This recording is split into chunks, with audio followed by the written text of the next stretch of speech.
Okay, so hello everyone. I came across a video by Pastor Femi Lazarus. He hosted a particular lady, and they were talking about the effects of child sexual abuse. In that video, she recounted her encounters, how she was raped when she was 14, and the after effects of the rape. In a bid to conceal her troubles, because according to her she didn't want her parents to know. She felt telling her parents was going to break them, so she kept it to herself, and she was managing the whole thing, and she was battling with trauma without even knowing she was traumatized. According to her, she said she started smoking from secondary school till her after her OND. And then it didn't stop there.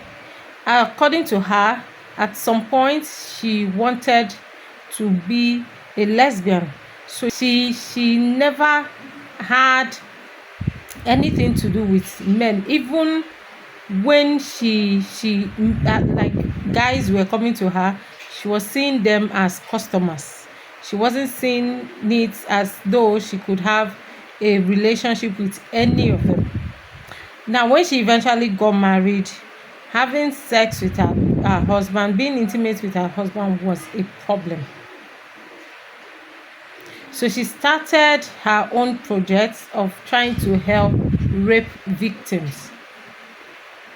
Now, the point I'm trying to drive at, all these things she recounted, all this process she recounted, all the things that, all the process, all the trauma that she passed through, and according to her, she's still having the mental health breakdown because she's not fully healed. But she's believing that one day she will be fully and completely healed. But all these things, all these challenges, all these traumas would have been prevented with the knowledge of sex education, with the knowledge of body safety education. See, as a parent, if there's anything you shouldn't take lightly, is sex education, body safety education. Don't take it lightly. Do not take it lightly. If there's anything you cannot give your child, let it not be sex education. Please, if you cannot handle the topic, if you feel it's too much for you to say, or you feel you don't know what to say, or you feel you're not comfortable enough discussing it, please seek help. Seek help. Some of us are already out there doing the work. Seek help. Come to us. We will help you. Call me. Chat me up. Isioma, I cannot teach my child sex education. Help me. Please don't leave children to chance. Don't assume that the school will wake up one day and put it in the curriculum. It will never happen. Don't assume that the church will wake up one day and put it in their teaching guideline. It will never happen. That is why I'm passionate about creating this body safety club that will be launching in the first quarter of 2025. Because the curriculum we are going to be using for that body safety club is not I make bold to say it, you will not find it anywhere. I have been working day and night drafting this curriculum. I have been working every single time, every single day on this particular curriculum. So where will you see it? Where will you see it? There are some things we take for granted. A lot of things we take for granted. You leave children with a maid. You don't even, your child does not even know what to do. Your child, that lady said the only thing that she wished for was that they taught her how to say no, how to be assertive, how to respond to situations. And these are things that are taught during sex education. These are things that the child should know when we talk about body safety education. When your child comes across a challenge, does she know how to react? Does he know how to react? I want to say that it is not only girls that are being raped or abused sexually. Let's get the fact right. Even boys. See, most unhealthy habits that you see people exhibit most times are coping mechanisms to an unpleasant situation. Some of them, a lot of them, are coping mechanisms. According to the lady, she started smoking. Smoking was her coping mechanisms. So when she remembers her trouble, when she remembers the fact that she was raped, when she remembers what happened, when that scenario plays back, the only thing that could calm her nerves at that point was to smoke. Some children will take to alcohol consumption. Now, as a parent, you see a child you're living with suddenly start consuming alcohol. You say, I don't know where she brought alcohol. I don't know when this one started from.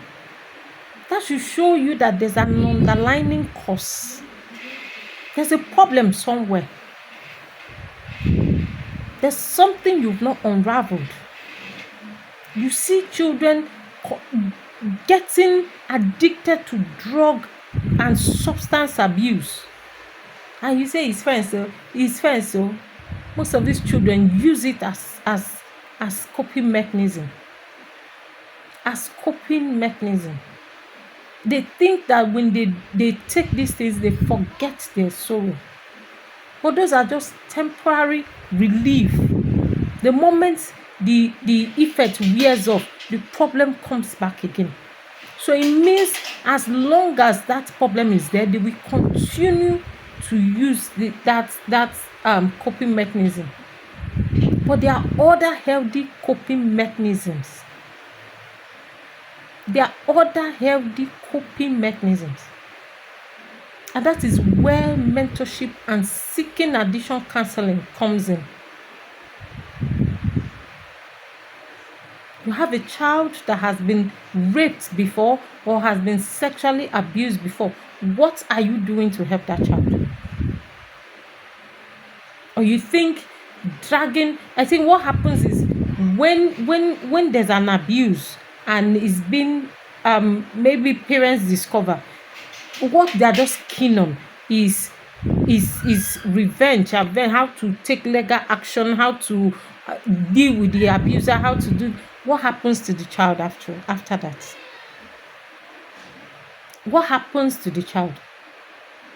I think in this part of the world we underrate the importance. We underrate therapy. We underrate therapy. You see a child causing self-harm.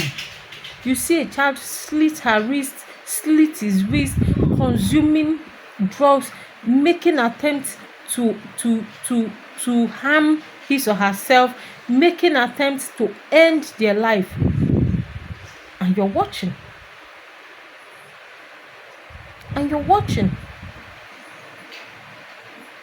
I have been advertising Body Safety Education Club, Body Safety Club. Please, sir, as soon as you come across this video, start saving money to get your child into that place. Start getting ready to get your child into the Body Safety Club.